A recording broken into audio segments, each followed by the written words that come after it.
how to disable USB port drives in Windows 11 and Windows 10.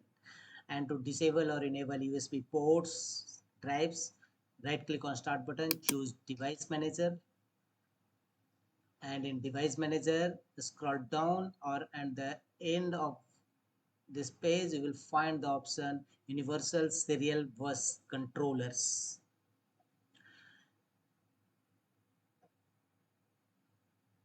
Here you will find all the USB device drives option. So expand it and all the USB root hub 3.0, USB root hub, USB 3.0, all your USB drives or ports here. Right click on it and choose the option disable device. And if you want to enable, rather simply right click on it and choose enable.